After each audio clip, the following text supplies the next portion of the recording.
everyone, Monica Jazik from RPI Education, and welcome to the Financial Freedom Summit. In this series, you'll hear from 21 experts sharing powerful wealth building strategies that 98% of people are not using.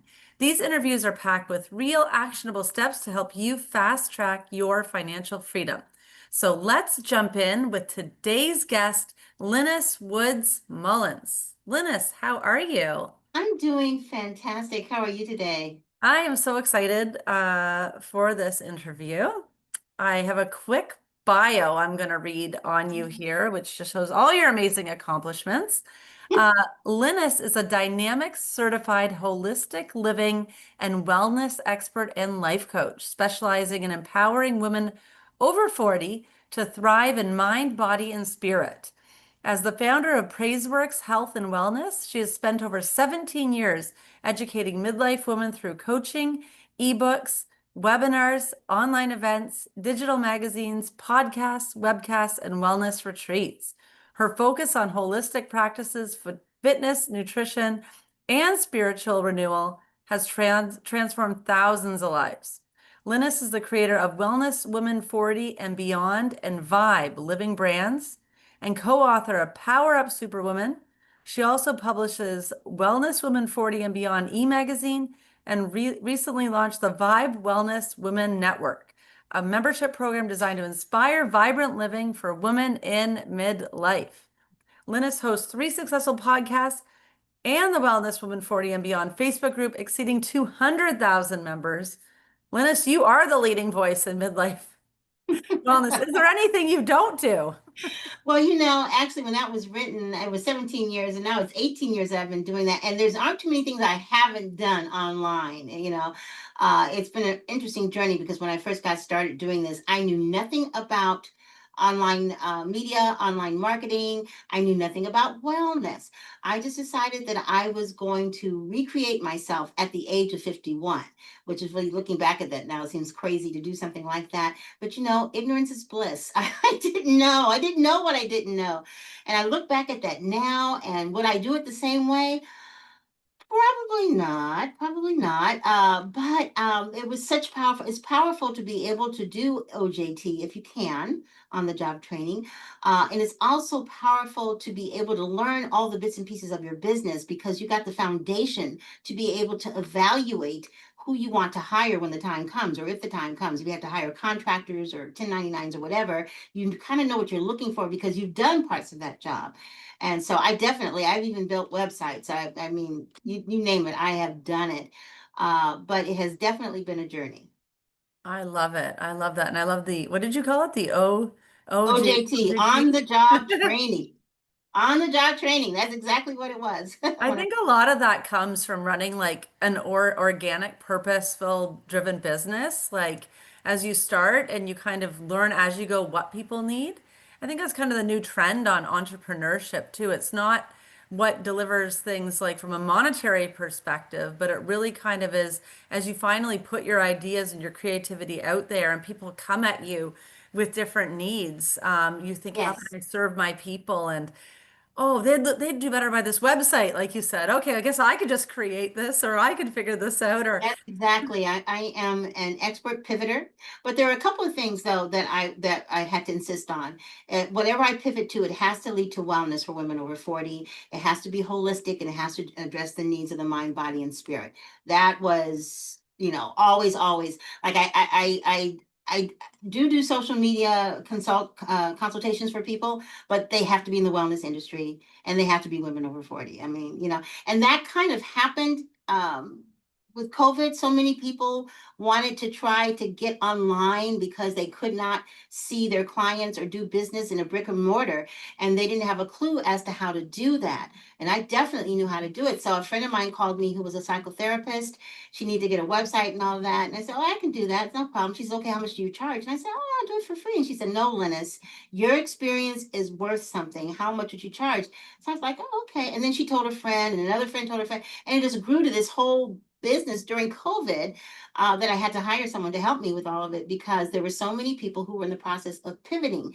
And if there's anything good that came out of that, was a lot of entrepreneurs or part-time entrepreneurs or whatever who decided to put parts of their business online. They probably would not have done that, had the unfortunate circumstances of COVID come up where they had to in order to make money because they wouldn't be able to see their clients. So I've learned in this profession of mine that pivoting is definitely probably your number one strategy in order to stay relevant and in order to make money. I think that is like what you said, the one good thing that really came from COVID or really kind of brought an awareness for people to really see how can I make ends meet if I'm not able to work.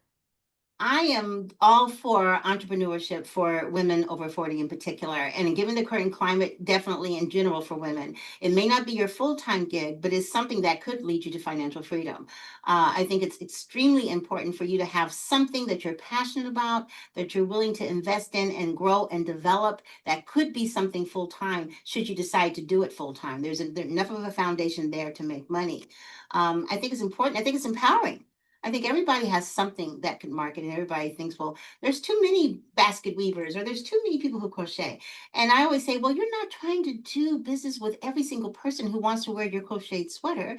You just want to be like 0.00005% of that, could put you in the six figures. So I think that, you don't want to be on your last days regretting what you didn't do. You might regret what you did do, but you definitely don't want to regret what you didn't do. And so I want to encourage women in particular to take a look at the possibility of entrepreneurship and to try your skills and develop your skills. You definitely learn a lot.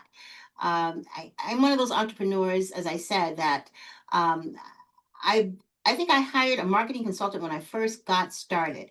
And the things that he taught me are still the same things I'm using 18 years later.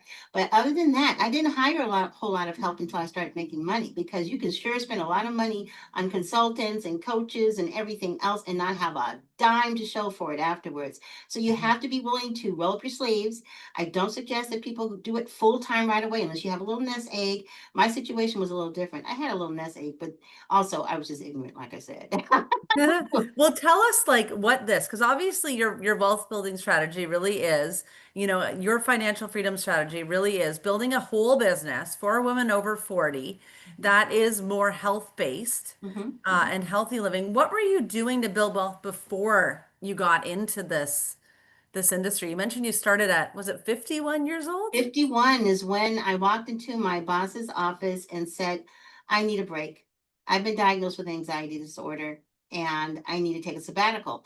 I worked for a very large HMO, C-suite level. And he said, you know what, we can do sabbatical if you plan on like going back to school, get a second master's or do something. So I was like, okay. And I was in human resources. I was in charge of physician and nurse recruitment. And I thought, okay, well, maybe I can get, another higher certification. I'll find something, I said okay to whatever because I just want to get out of there. Okay.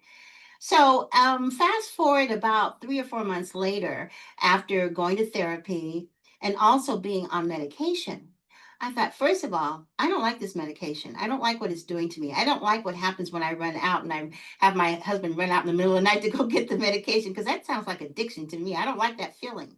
And I had gained weight.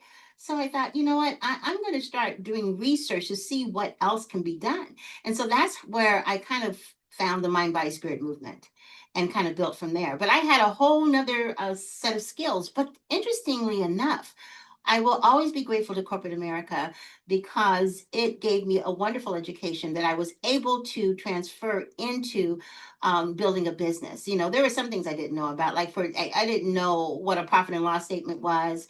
That's one thing I did hire. I started out with an accountant and then a CPA because I wasn't even going to try to pretend like I knew what that was all about. But everything else, I think one of the things that helped me the most was taking an evaluation of my transferable skills. One of the things that made me successful in my other jobs were my communication skills. And I did a lot of interviewing all throughout my career, human resources. So one of the first things I did before I even had experience working with patients or working with clients was I got a podcast. And I was interviewing all of these experts in the field of health and wellness. And it was just amazing because what happened was they would send me books and Hmm. I got a chance to interview them. And that was some of the best, as I said, OJT, on the job training ever. Plus, I have a fantastic network of these experts. I could call and ask them questions and run things by them. And so it was kind of like a double entendre. It was partially for to build my business, but also to build me, in my education. So the transferable skill part was very valuable for me. Yes, yes. I think that like a lot of the time people wonder about entrepreneurship. Should I just jump in or am I wasting my time working? And especially for younger people, like I look at my kids and I think that that's the one thing that I never had and my husband never had, even though we're full-time investors and run businesses, is we never came from business or finance I didn't need. background. We were from different backgrounds, so we never had those transferable skills, and it really was even more OJT um, on the job. But when the passion is there, I think, Yeah, the need is there. it does make a difference. 18 years later, I'm still just as passionate about what I'm doing now as I was when I started. Have I had some bumps in the road? Definitely. Have I sometimes felt like, okay, you know what, it's time to stop. This is just too much. Yes, but there's just, I think what's really pushing me is what got me into this in the first place. And that was a dream that I had when I was asleep. There was a dream that I had that told me that I was supposed to be talking to um, hundreds of thousands of women about, it wasn't wellness, that wasn't the word that was used, but about their well-being or something like that.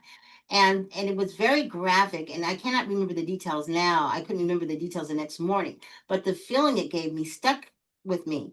And so I began to start figuring out how to do it. My kids and my family, my friends thought I was nuts because they come over to the house, and every day I'd be there was a we had a credenza back then with a desktop, and I'd be in there like a mad scientist doing it. What are you doing? I said, I don't know, but I'm doing, building a website on Yahoo. Okay, finding Mhm. out what Yahoo was. I didn't even know what Facebook was. None of that. So it was definitely for the first 5 years was definitely developing. And I had a pretty good income to try to replace, Mhm. and it took me about 5 years to do that. But during that time, I learned a few things. First of all, I learned that I wasted a lot of money. I made a lot of money and I wasted a lot of money. I mean, a form of entertainment for my husband and I, who also was an executive and made good money, was go to Costco and, spend $1,000 every 2 weeks or whatever of stuff we really didn't need. Granted, we were a blended household. He had one child, I had four, and we lived in a huge home, and we needed lots of food and toilet paper and stuff like that. But we really didn't need to do that. It You was a didn't form need of diamond entertainment. earrings when you go to Costco or a Yeah, kitty or a pool or a trampoline along yeah, with your toilet paper and your milk. right. It was just something to do, and there's so many other things. I went to the beauty parlor once a week, my nails twice a week, and it's all this stuff. And I began to reprioritize. And when you're working from home, I didn't need designer suits any longer. In fact, I haven't worn a regular suit on a regular basis in 18 years. In fact, I still have some of those suits hanging up in my closet, just reminding me. Also, I like to see if I can still fit them, which I can. But That's but always the best indication, yeah, right? Can I right. fit into my But favorite outfit? yeah, absolutely, absolutely. But I began to realize how much money, not that I didn't need it, but how much money I wasted. So therefore, taking a look at all that I wasted, I realized that I really could do okay with little than a lot. And the other thing was I enjoyed what I was doing so much. And I met such wonderful people. I had so many people encouraging me. I just couldn't stop. When I finally replaced my income, I felt like I was a queen. I was like, why am I doing this money? So you start not having it. But it just fueled me to continue going. And now I've far exceeded it from back way back then. But that first 5 years was tough. So if I had it to do over again, I definitely would have had more of a nest egg. When I started my business, I was on my second marriage, and we had been married for about 5 years. So my husband had married this successful C-suite person making well into the six figures, and he was well into the six figures. So we were, close to seven figures together. And then all of a sudden it's like, okay, so it's been 5 years, but when are you gonna make some money? That kind Yeah. of thing. But he was my biggest supporter. I could not have done it without him. carrying the load and supporting me all those years. And when things began to change, it was really subtle. I didn't realize it was happening until I sat down one quarter with my CPA, like I always do quarterly for quarterly taxes.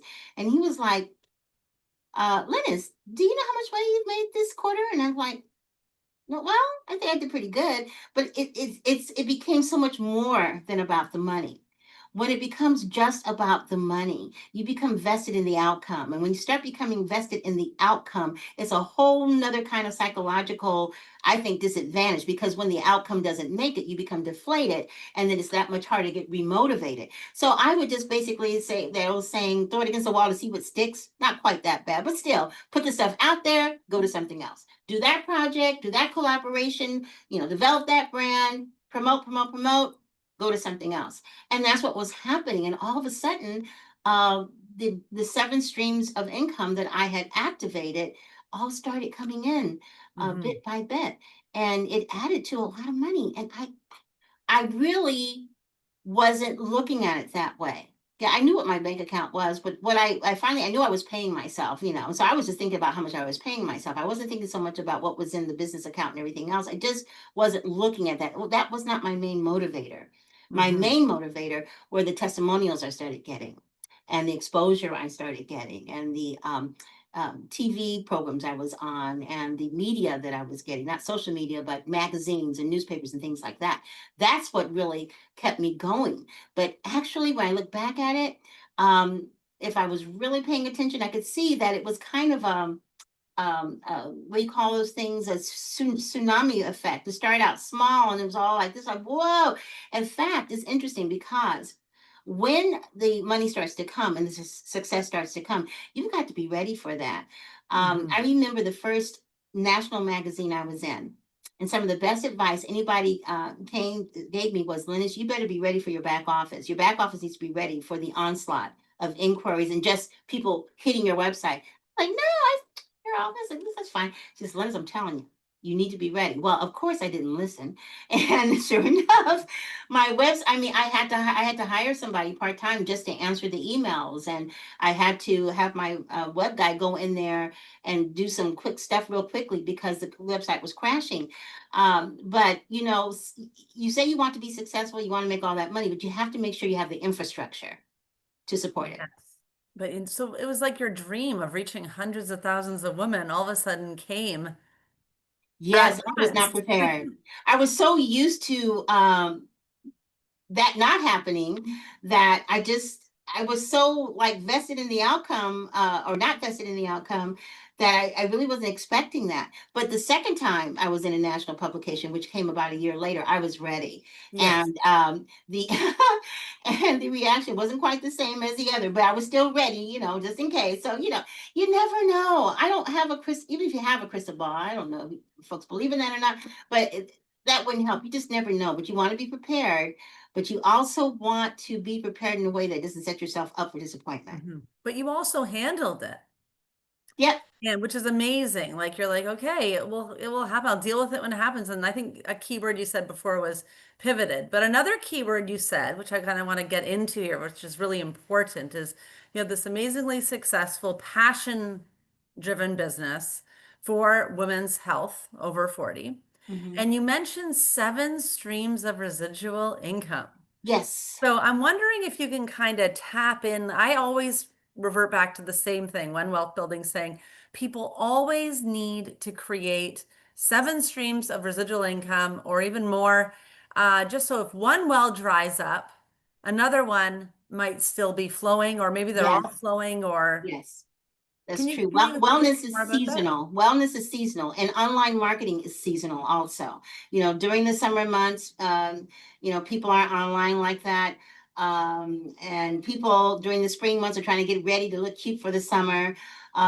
Winter months are great because people are in their hovels and not getting out as much, so they might be on their computers or whatever. So yeah, you have to depend. I've developed streams of income that were somewhat seasonal. I have my social media stream. I still do social media consulting. I have my podcast stream. I have my membership site. I have money that I get through Facebook and all my postings and things like that, because now I'm starting to get money from that, which is really blows my mind. I have my one-on-one coaching, I have my group coaching, I have my subscription and my stuff from TikTok. And I also have my UGC income where I work as an influencer and model. I'm a gray haired model and influencer for an agency. And I do commercials where they just pay you to do it. You know how sometimes on television you'll see someone looks like a regular person talking about a product, it's not a model or whatever. That's more than likely UGC, user generated content, and they'll pay you anywhere from $250 to $1,000 a video. You make the video, you send it to them, it becomes their property. Depending on the contract that you have, sometimes they'll pay you more if they use it over and over again. I signed with an agency that taught me how to do it, and I started getting money from that way too. And so, yeah, sometimes some parts of it dry up for a while, but you still have some trinkling coming in from here, from there, whatever. Um, that's what has sustained me. There definitely have been dry periods. I just got through with the so-called dry period. And right when I was getting ready to throw my computer out of the window, it just suddenly changed. Yes. And, I think there are things that you can do from a manifestation standpoint to facilitate the maintaining of things while you're waiting for that change. And one thing is definitely the things you tell yourself, the conversations that you have with yourself. Okay. The people that you are around, what you have on your walls that motivates you and keeps you moving forward. As you can see, I've got all kinds of different replicas of my four daughters on my walls because they really are my focal point because I want to be able to leave a legacy for them. I'm still doing what I'm doing at 68 because of them and because I want to, but also because I want to be able to, leave them with a little nest egg when I leave. But I think that as you grow in business, you should also be growing in terms of ways that you keep yourself motivated and inspired. For a long time, I used to have a friend that I called my angel keeper until she got married and had kids and everything. So, but she was not my angel, I'm sorry, dream keeper. She was the person my first 5 or 6 years that kept me motivated. That helped me, didn't charge me anything. I mean, she was wonderful, and she's the reason why I kept going. And then after she got married and had kids and couldn't do it anymore, I was ready by that time. I had learned how to stay motivated. But, belonging to women's groups, belonging to masterminds, having those friends that may not know what it is you're doing or understand what it is you're doing, but love you enough to encourage you. It's so funny. I have a group of friends like that. They're still asking me where they can buy my magazine at the market. And I was no, it's online, because they're not into all that stuff, but they want to be supportive. But they say the nicest things just to keep me motivated. And they've known me since I was like 6 years old. So they know kind of how I think and what gets me going. So it's nice to be able to have your girlfriend team that's going to keep you going. And maybe I do have a few women my age who have run online businesses who understand what it means to get certain things going on. And you don't have to explain what a follow means or whatever. Yeah. And so we celebrate each other's successes and encourage each other. And it's really kind of special because I think the youngest one is 55 and the oldest one is 76. And we are all active entrepreneurs online, Mhm. working with women over 40 in different capacities. So it's helpful to have your cheer squad and people who do what you do to support you. But I think probably the most important thing is to learn over time not to be outer directed when it comes to celebrating your success. Entrepreneurship can be very lonely sometimes because you have the success. Who are you going to tell? If you tell them, they'll be like, "Oh, okay," Mhm. you don't know what you're talking about. So I had to learn to be interdirected. I had to learn to celebrate my successes. That's so important. Celebrate in a way that makes sense. I just got a $10,000 client. I'm not going to go out and buy a car. No, Mhm. no, no, not that kind of stuff. But something that makes sense, something that resonates with you. Maybe something that you can look at and say, "Oh yeah, that was my first $10,000 client," or whatever it was. And I had to learn how to do that. And that was probably the hardest thing. Because when you're working in corporate America, you have your coworkers, you can go right outside your office and say, "Hey, guess what?" And everybody like, "Yay," because they know what it meant, right? I didn't have any of that, you know? Yeah. So I had to learn how to motivate myself and learn how what makes me tick. I think that's where the importance like of that mastermind and supportive communities with other entrepreneurs come in because like you said, they understand what that's like. They know what it takes to achieve that.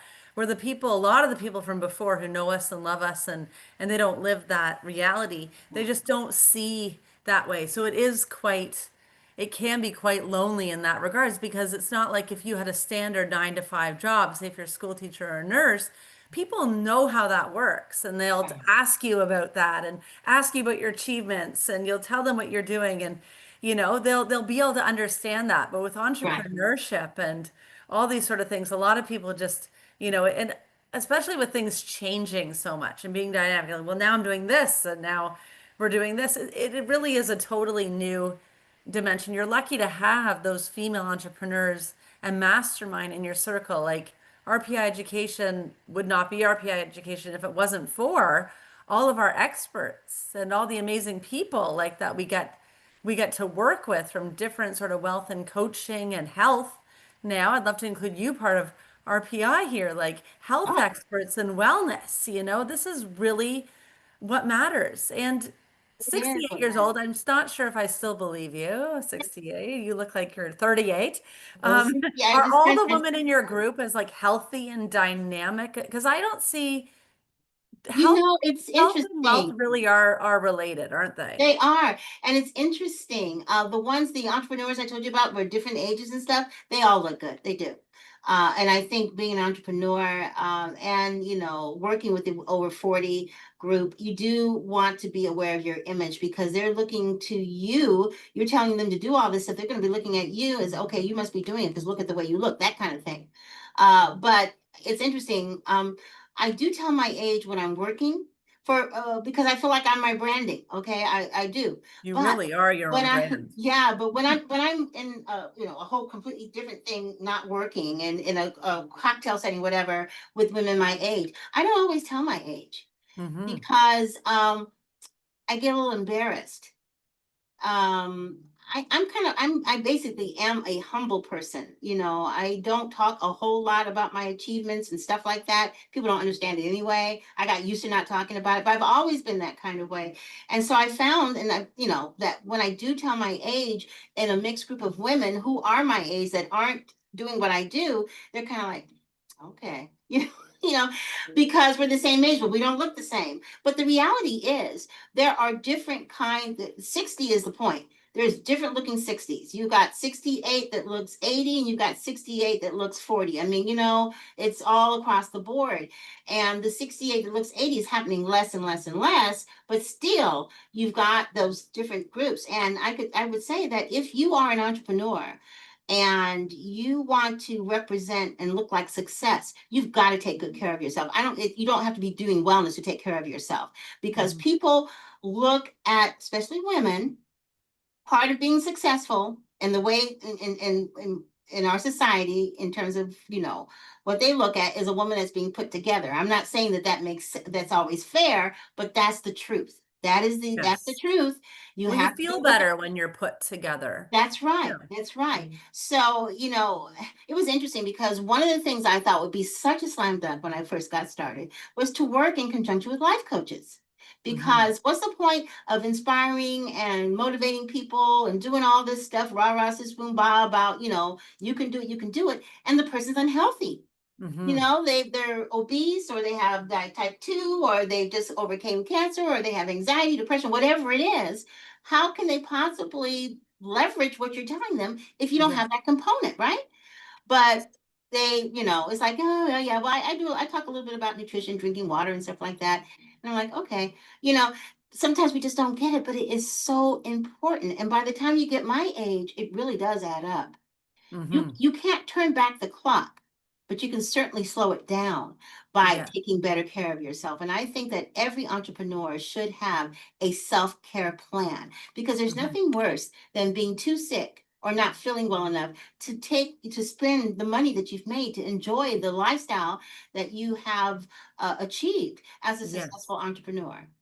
Even if you're just a regular wealthy working person or entrepreneur, any person out there, if you guys are Mhm. on this quest for financial freedom and your health is not your number one priority and is not 100%, if you're suffering from, obesity or overweight or illness or anxiety, you should really make that your number one priority. And that's to the audience here too, because health really is the number one wealth. Every morning when I'm doing my manifestations, reading, awareness, meditations, I always read from the same book called The Prosperity Bible.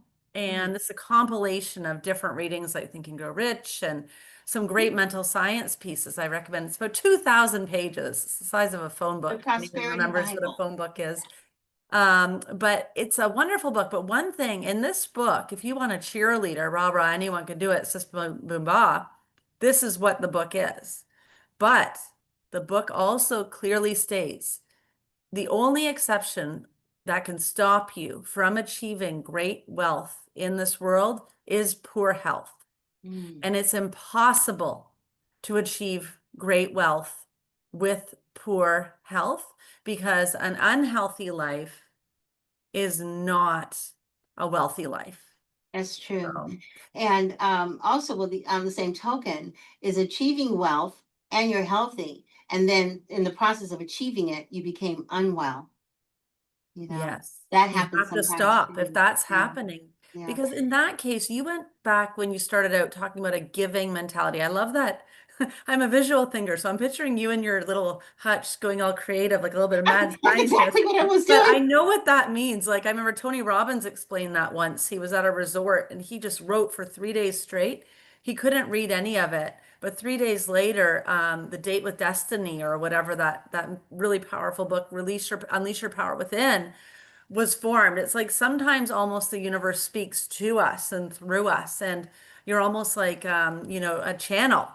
And you Yes. have these great ideas, and you don't know how, what the how is. And I always tell our clients, don't focus on the how, focus on the what. Because it really Mm. is the what that's going to inspire you and get you going. And then you can figure out what the how is later. Because if we don't have that passion, we don't have that intensity, it really is not going to really develop into this authentic business which is a purposeful driven business. And numbers are infinite. They will go on forever. So if you're an entrepreneur or working person and your only aim is to achieve the highest number, you're never going to be happy because numbers never end. There has to be some sort of purposeful, mission, passion behind it that really makes you enjoy the journey. Because that's really Absolutely. what financial freedom is. It's Mm. the quest for financial freedom. It's the journey towards it. And if you're sacrificing your health, I hate those sayings that say, work like no one will work for, 5 years so you could live like no one else can live for the rest of your life. If you make it to the 5 years, or if you make it to that fifth year and the sixth year, you're dead. You know, Yes, like that's no one, interesting that you there's said no that. guarantees that you're Yeah. going to make that. And what if you do make that and then it doesn't work? Then what are you going to do? Like you worked yourself sick or, like you can't sacrifice your health for success. I think most successful people, I think, reverse engineer the process, take their health, put it to the forefront, and then design their business and their life around the health. And a lot of them are very extreme with health too. I mean, you see a Yeah, lot of entrepreneurs running marathons and right. You doing can like go to weightlifting the challenges. Yeah, you can go to the opposite end of that also. And my advice for women, especially women over 40, who are, let's say, working on getting healthier or maintaining their health, what you do to maintain your health begins to change as you get older because of the hormonal reasons. And going hard, spending 4 hours at the gym like you used to when you were 30, and getting on that elliptical, or doing that 15-mile hike and all that kind of stuff may not get you the results that you might think they might get. Just because you can do it doesn't mean that you necessarily should be, because of other issues around your hormonal levels and cortisol and everything else. So you want to use wisdom when it comes to staying healthy and well. And when you're feeling good versus when you're not. Okay. No matter how much you did with the marathons and all the other stuff that you did in preparation for that, and not, if you feel great doing it, then fine. But if you did it, you completed, but you feel like crap, maybe you might want to think about that again. So I'm definitely not advocating that, people become so passionate about staying healthy that they go to the other side of that. Mm. There should be a nice balance, Yes. and also getting healthy, if you're not healthy, should be fun actually, because if you're working with the right people, they're going to get to know you and your lifestyle and what makes you tick and all kinds of things, and help you select a wellness plan that you can incorporate into your lifestyle. It's not so foreign that you can easily continue to do it.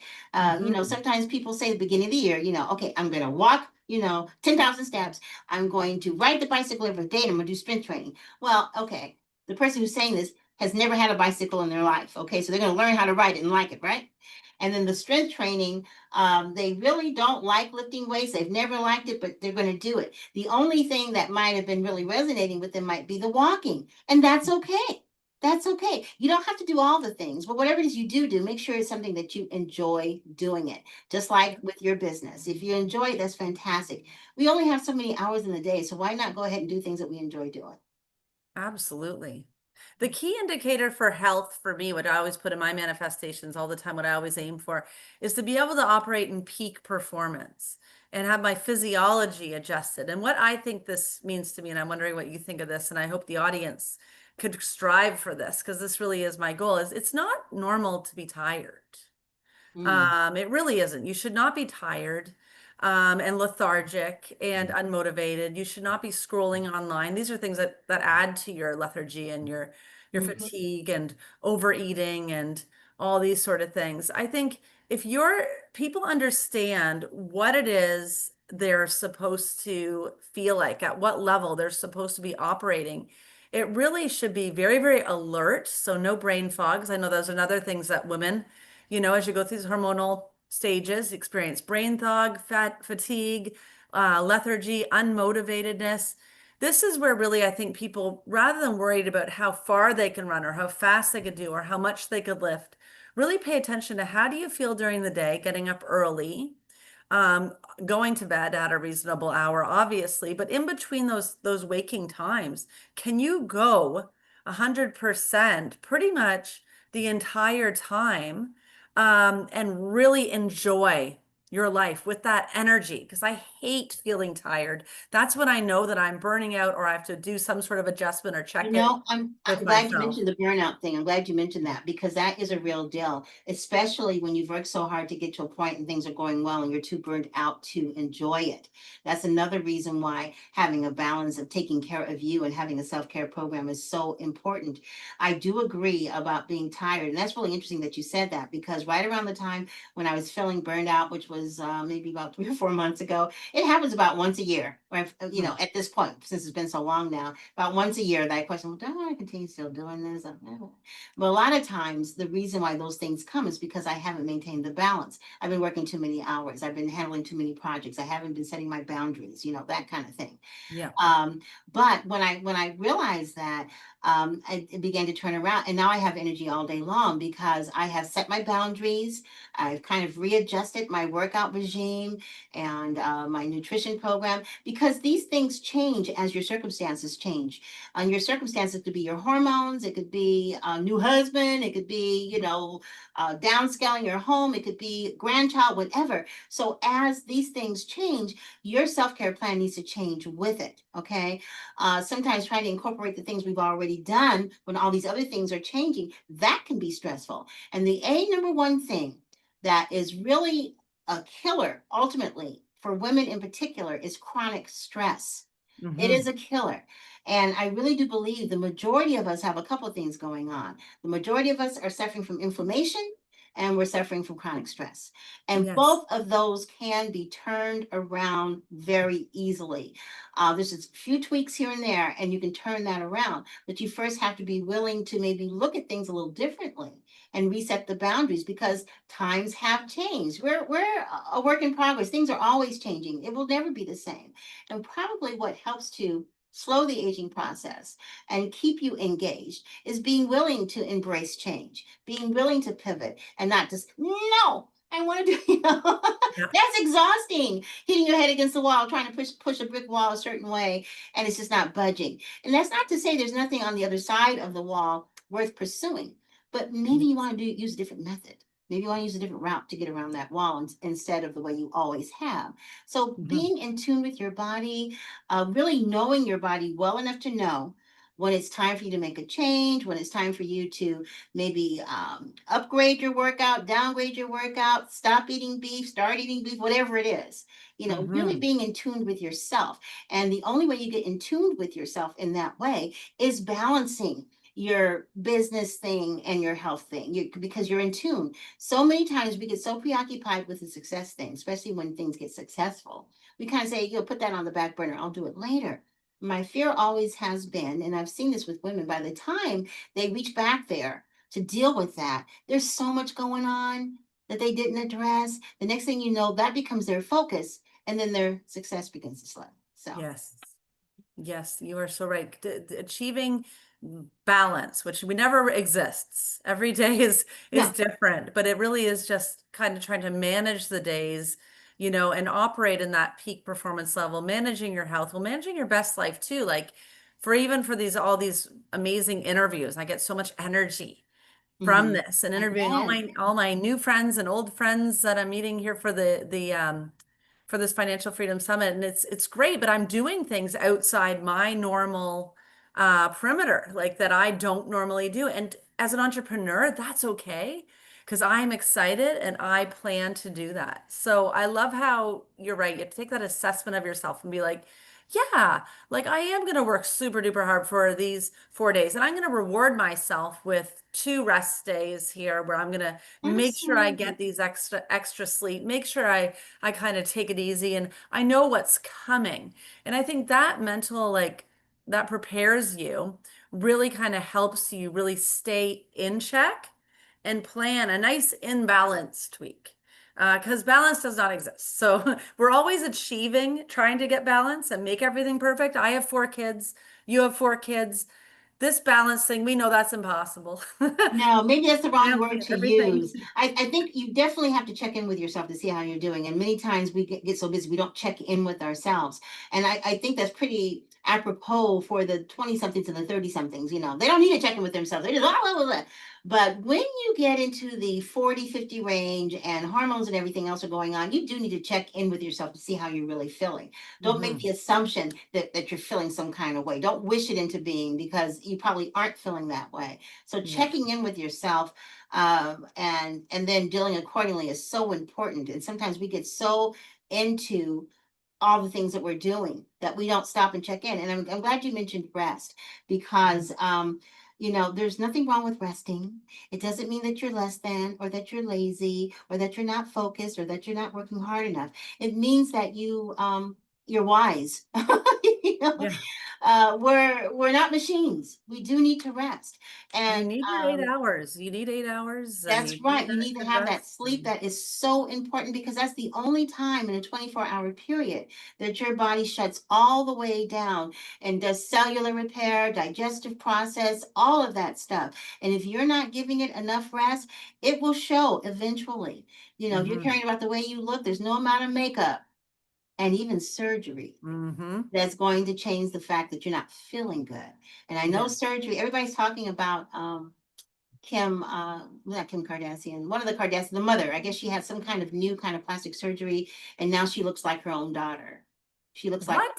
she looks like she could be her own daughter. I mean, it's scary to me. She looks just like Kim's younger sister, Kim's maybe 2 years older sister. Kylie's sister? Kylie Yeah, or oh evidently my the goodness. procedure that she had was $150,000, which is Mm. nothing. It's a drop in the bucket for her. And it's some kind of procedure that doesn't look like a facelift or whatever. It is like one of those Face movies. transplant? I don't know what it's like. I can't remember what that movie is. Death Becomes Her or something like that. And she does some kind of whatever, and she comes back and she's like young looking, but she's actually Yes. in her 60s. That's what she looks like. And I think to myself, okay, whatever this procedure is, it's new. And you Hmm. never know from everything that's floating in her system right now what it's going to be looking like in another 20 years if she has another 20 years. Well, even with a lot of the fillers and Oh my God, Botox, there's my toxic, toxic, esthetician toxic. always says we just do all natural, like no fake nails, no fake. Right. anything. And she always says, I hope that everyone who's doing Botox now in their 20s, their 30s, their 40s has a savings account to have a facelift because they're going to need it because their faces are starting to fall. They're getting the Right. booty All kinds place. there's so much new stuff with that stuff going on. You really don't know what it's going to be like because they haven't done the studies yet. The studies haven't come out yet. Like, for instance, I'll give you a good Mhm. example. In the 80s, one of the things that was really prevalent in the diet culture was low fat, no fat. Just don't eat any fat, right? Well, studies find that there's a direct correlation now between those women who use those no fat, low fat diets and Alzheimer's. Oh my gosh. That's because we do need fat. Of course, we Hmm. need the good fat, but no fat, there's a couple of things that are going on with that. First of all, it takes a process to get it to no fat, which means some of the nutrients that normally would be there are not there any longer. And also, when they take the fat out to get it to taste a certain way, Hmm. there's underlying sugars that you don't even know about that you think you're eating something sugar free. There is sugar in it. Oh, there's There's so oh, much sugar in there's it. yeah, there's junk in the trunk that you don't even know about. But that's what women were doing, and the margarine, uh, real butter is so much better than margarine. You don't, just you have to use moderation. But that natural fat, if you happen to be, I'm not getting into whether or not you're a vegan, a vegetarian, or a beef eater. That's not the point. The point is that you need to know uh, all the information before you start making these decisions about Hmm. what you're going to put in your body or do to your body. And if you can't get enough testimonial information, real time data, if you can't get that, maybe that's not the procedure for you. And maybe you might want to wait until a few other people do that. But because we are a microwave society and everything has to be now, now, now, now, we're doing these things. And I worry about all these women who are doing, like you said, doing all this stuff now. I said, I probably won't be around for it, but the tattoos are lovely. I'm not anti-tattoo, but I always wonder, what's it going to look like when they're 80? Is it going to be like Not good. blue people? I don't know. you know, but of course, when you were 20 something, were you thinking about that? I wasn't thinking about what was I going to be looking at like at 60 something. I mean, that was just not on my mind. But I think that if you were really honest with yourself, your gut will tell you what maybe this is something that you shouldn't eat, something you shouldn't drink, something you shouldn't do because it's really not Hmm. good for you. You know it. But Yep. lots of times we rationalize those feelings or we ignore them or compartmentalize them. And then 10 years later, we're in big trouble. So listen to that intuition, that inner voice. It's so important in business and it's definitely important in your health. And as you age, the wonderful thing about midlife is that you are the sum total of accumulation of experiences, accumulation of wisdom and key learnings, that your Hmm. intuition is on point. It will not steer you wrong. You just have to give yourself permission to listen to it and then Yeah, act. you need to let your authentic self really come out and glow. And as you take care of yourself, I think it's really common for women because you said, what was I doing in my 20s? I think I'm healthier now probably than I was in my I'm much 20s. more You're aware not now. sleeping, you're drinking alcohol, probably, probably wearing a lot of makeup, Yeah, putting dating all all kinds sorts of of things. guys, and I mean, just all kinds of. I mean, college. I'll give you a good example of something that you learn as you get older. I was like about 64, and I started getting yeast infections. Not to get gross, but I couldn't figure out what's going on here. Last time I had yeast infections when I was 20, and it was Mm-hmm. because of lifestyle stuff that you do back then when you're 20. But Hmm. I found out later that as you age, your estrogen, of course, goes down and your lady parts begin to not do the lady thing as much as you need to, and so sometimes you need hormone replacement therapy or you change your diet or whatever to replace the estrogen. And I'm saying all that to say that yes, as we age and get older, there are things that are going to change and we need to be aware of that and honor that. The good thing about it is there are solutions, okay, to help you so that you're not suffering. You don't want to be a victim. You don't have to suffer through hot flashes or suffer through whatever things are happening as you age. But you do want to address them in a way that maintains your health. And the reality is, because you are getting older, it does help you to tune more into your body and realize, okay, and that's another thing too, when it comes to your health and your wealth. Hopefully, by a certain time, we become women of a certain age, so to speak, that have a certain level bank account. Take some of that money and invest it in yourself As they like to say, you cannot take it with you, okay, Yep. so to speak. You can leave it, of course. But some of my friends who are wealthy are like, I'm spending every darn dime before I, before I leave. But the whole idea, though, is of course we want to try to build generational wealth. But the whole idea is to, go ahead and allow yourself the freedom. Since you are financially free, or you want to have the mindset of a financially free person, that you can afford to invest in yourself, because the reality is you can't afford not to. Hmm. Absolutely. If you were starting from scratch today, no followers, no capital, no connections, what secret move would you use to get ahead fast? I would definitely spend time in meditation, prayer, and getting quiet and listening to that intuition, that inner voice. Definitely. Instead of, hair on fire. Oh my God, oh my God, oh my God, which is Mm. definitely what happens, when we're younger, because we don't have life experience yet. So we haven't experienced something. And so everything is like, oh, okay. But if that were to happen to me now, I would definitely tap into prayer and meditation and using my intuition and practicing some of the manifestation techniques that I've learned over the years, which involves definitely getting quiet and not Mhm. subscribing to panic and stress and being aware of everything that's going on around you. But, build that safe bubble, begin to pour into myself, and begin to rejuvenate my spirit. Because if you're not rejuvenated in your mind, your body, and your spirit, there's no way you can come back from what you perceive as a failure. But I don't look at those kinds of things as failures. It's just, challenges happen, or if you want to call them failures, happen to grow you, to give you more experience, so Mhm. that when that same thing happens again, you know what to do, Yep. hopefully.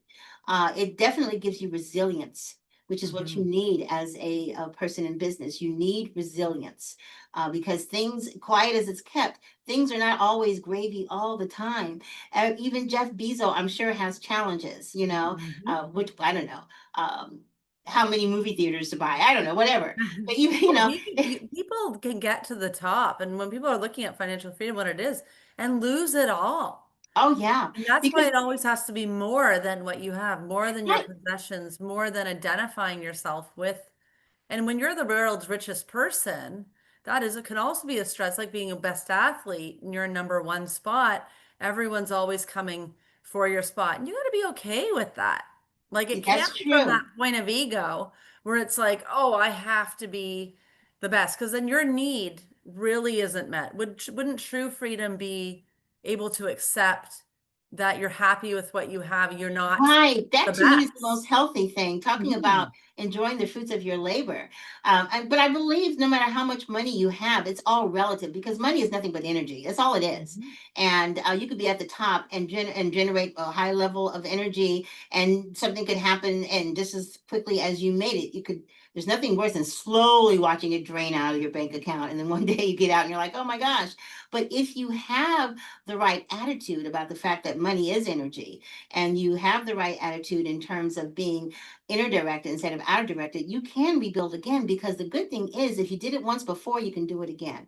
Yeah, and faster. Yes, Each time people rebuild, they tend to keep building faster. And like, as you said, they learn from their mistakes. People are so scared to make mistakes, but you should be failing forward. I love what you said there about listening to that inner voice. I think if anyone's in a point of panic, no one ever comes up with great ideas when they're hysterical or they're no, panicked. The best thing to do, and this actually goes back to the Bible, and they say, be still. yes, be You still be and know still I am God. and you Yes. just listen. And then eventually, then they'll turn into you like the mad scientist with all those ideas Right, exactly. But first be flowing still. through So them. yeah, if that were to happen to me, that's what I would do. Because of course your initial thing is to panic. But like I said, I just got through going through kind of I wouldn't say it was a dry spell, but as you know, there was a lot of things going on with my family. It was just all this stuff. Until finally I just had to say, okay, stop.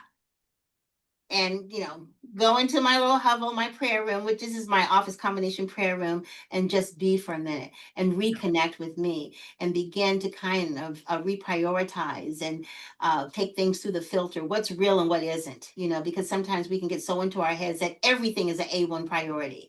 And the reality is not everything is an A1 priority. One of my main things that I think about when it comes to my to-do list, if I am carrying things over from my to-do list 2, 3 days later, then it's not that important. Mm-hmm. If it is, it'll spring up later, but it gets off of the to-do list. I like to be able to check things off. And if things aren't getting checked off, that means it may not be that important to me or important to the business. So it gets off. Having a big old to-do list makes like, wow, look at me, look what I'm doing. But when you really get down to it, how much of it is really important? How much of it actually adds value to whatever your goals are? And whatever those are, get that off and use that extra time you'd be doing, trying to figure out how to get that done, and invest in yourself instead, because then you have that much more energy, that much more rest, that much more focus to be able to do the things that are on the to-do list that are really ultimately the most important things to you. Yeah, a lot of people hide behind to-do lists just to appear busy. Because if you're busy, then you don't have to address the true work to be done, the true gifts. Or you could always say, I can't do a business because I'm too busy. You Yeah, never have to try. And I then if you suffered don't from that. try, then you don't go for it, and then you don't Yeah, fail. And there so were you can times. just, I Yep. would have done that too, but I'm just so busy. I went through that where I became my best administrative assistant till finally somebody pulled my coattails and said, Linus, when are you having time to market? When are you having time to do interviews? When are you having time to get more clients if you don't have them yet? When are you having time to do all of that if you're doing things like, cleaning out your email? But Yeah. and they But were it's so fun to do it because when you're overwhelmed, you want to go back to something easy and just get something right, done. exactly. But they were right. They were right. And I think there's much to say about having that special someone as your VA or admin assistant that does those things that keep you from taking better care of your business and of you. Absolutely. Because you have a very important message to get out there, and hundreds of thousands of women that you manifested are here and they're on your Facebook group and they're Oh, reading you the know what? magazine and they're I, listening to the podcast. I meant to correct you on something, and maybe that was a typo. I have 26,000 in my Facebook group, but my Okay. combined social media following is 200,000. Okay. Okay, So that's 200,000. And that is a combined great social media. Facebook group. I've seen your Facebook group. That's amazing. Yeah. What do you see the top 1 to 2% wealthiest people and families doing consistently that the rest of the world ignores or avoids? Having fun and going on vacations, taking those breaks. I want to say spending more time with family, but I don't know that to necessarily be true. But I do know they take vacations. They have fun. And I think that we have lost the value of play. It's important for us to play. And we need to reprioritize that, especially again as we age, because that serotonin and those happy hormones are life saving. You don't get any estrogen if you don't have happy hormones being produced. The estrogen just won't come. It gets lower and lower and lower. So what I see is them enjoying life more, taking the time to enjoy life and have fun. I know there are some who criticize some folks because they golf all the time, and I'm not trying to get political, but hey, that's Golf is great. that's what he enjoys doing. And if he Mhm. can do it, then what's it? Rome may be on fire, but he's happy while he's doing it. So I think that I see the top 1 or 2% enjoying the fruits of their labor more. I think that when you're in the like top 20 or 30, you're still feeling push, push. It's interesting that you say that because I have 4 daughters. Two of them are in the upper 1% earning income for their age range, right? One of them went to 13 countries last year. Okay. Wow. The other one hasn't taken a real vacation in about 2 years. Now, she was saving to buy her house, and she just bought a house and it's fabulous. But still, she could have taken a little mini vacation or whatever. And I talked to that other one and I said, you know what? Now that you got the house and everything else, you can afford to go on a vacation. You really need to do that to refuel your jets, because buying a house, finding the house, going through the financing, and then moving and everything else, that's stressful. And I know you want to stay in your home and hovel, but go on vacation, take a break. So she just left Sunday. She'll be back on Sunday. She went to Dubai. That's the place she always wanted to go, you know. Well, that's a great place to go. Yeah, she wanted to go someplace. Yeah, her sister went to Dubai last year and told her all about it, so she went to there. But I think it's important that regardless of how much you're earning, even if you don't have that much, you can do a stay vacation where you lock your computer and cell phone and everything else in a closet, you know, Yeah. and then you do something fun for you. It is rejuvenating, it's re-energizing, and Hmm. it helps to foster resilience.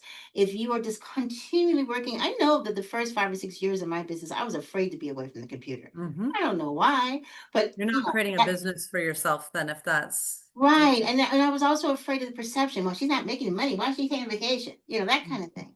But you got to get comfortable with the fact, whether you're successful or not, that you know what's best for you. You do know. Hmm.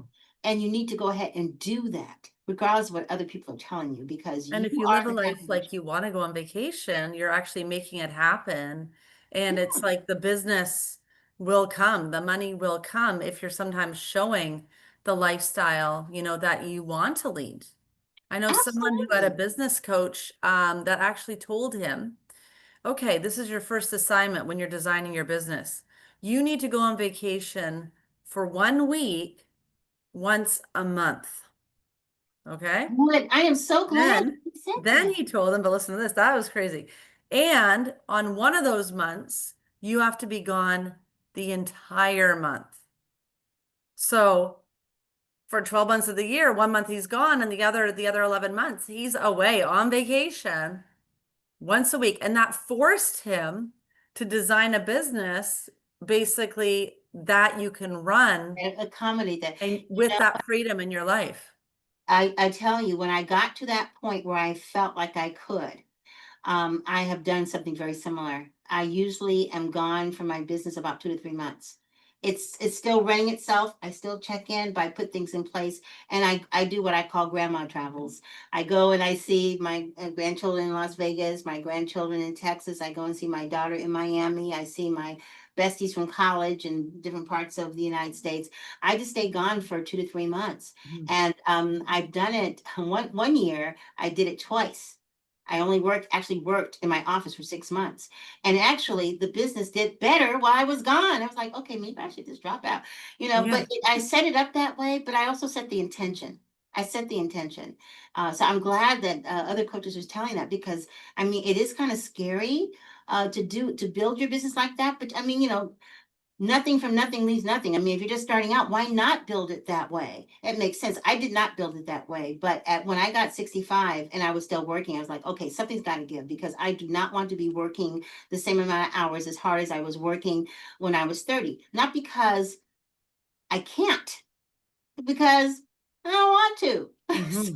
You have to build So, that business because there's nothing wrong with a lot of people will work right till the end if they're, but it's not working. It's not like a job working. It's a passion filled business. Why wouldn't I want to work if you love right, what you do? But right, now you're working on your terms. I think your right. terms, your life, if you want to have a completely mobile business where you're never there, I mean, that's an option too. Hey, as I like to say all the time, have computer will travel.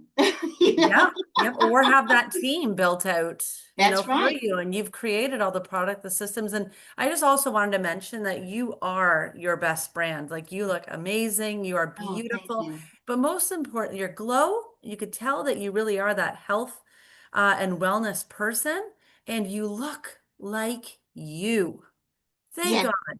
You don't look yes. like someone, a 20-year-old younger version. Like you look Yeah. like I yourself. I doubt I know there'd what you're be talking anyone about. really out there that Yeah. really looks like you. And I think that's the most important. If we can tap into our inner self, that glow will come Yes. out. I arrived to that this way and for so many different reasons. But as things began to change fashion wise, I just made the decision. Nope, not doing that. Yeah. Not me. I'm not wearing any bat wings on my eyes. I can't do it. Nope, not going to be sitting in a chair for hours putting long strands of whatever that is in my head. Nope, nope, nope, nope, nope. Nope, no longer putting perms in my hair so it could be straight, because it's extremely toxic, going into the Mhm. most absorptive part of our body, right on top of our head. learn how to go natural. And that learning how to go natural was probably one of the most interesting things that I had to learn. But I finally figured it out. And so that's why I'm comfortable in my skin because I am being me. And every once in a while, I go through some things that, for years and years and years, I had a complex about the way I looked for years. And I finally got over that when I got into my mid to late 50s. I finally got over that, saying, okay, this is the body I'm stuck with. This is the face that I'm stuck with. So why don't I go ahead and just embrace it? Okay. Yes. Not everybody can look like Halle Berry or whatever, just embrace it. And once I began to embrace it, I think it changed the energy. And it's so funny. I'm 68. I'll be 69 in June. I get more attention now at this age than I did when I was 38. It's so weird. And I don't know if I don't think I necessarily look better, but I'm more comfortable in my skin. And so the energy is different. The energy, the vibe, the Yeah, glow, it's and the different. confidence. I think confidence really is key, and the happiness we get from living our best life. And I learned so much through this interview from you, and also the importance in audience. Like you have to prioritize your health, and even if you're younger, and time is not always there, you have to make time not to work out like crazy to have some killer body, but do it for energy, do it for physiology, eat healthy, forget about fad diets, just eat real food, and try to incorporate something in it for you that's beyond your kids, beyond your partner. Just something for yourself that you could give yourself every day. I think that's really important. We got to re-energize. Is there anything else you'd like to share with the audience before we jump off? I understand you have a free gift to share. Oh, that's right. And I have to be completely honest. I think I forgot what it was that I sent you. I believe it was it the Stress the Mess calendar?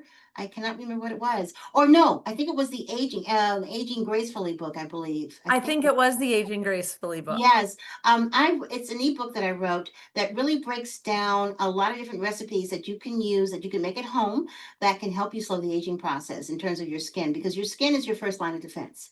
And I am one of those skincare aficionados. I believe in taking good care of your skin. You take good care of your skin, I'll take good care of you.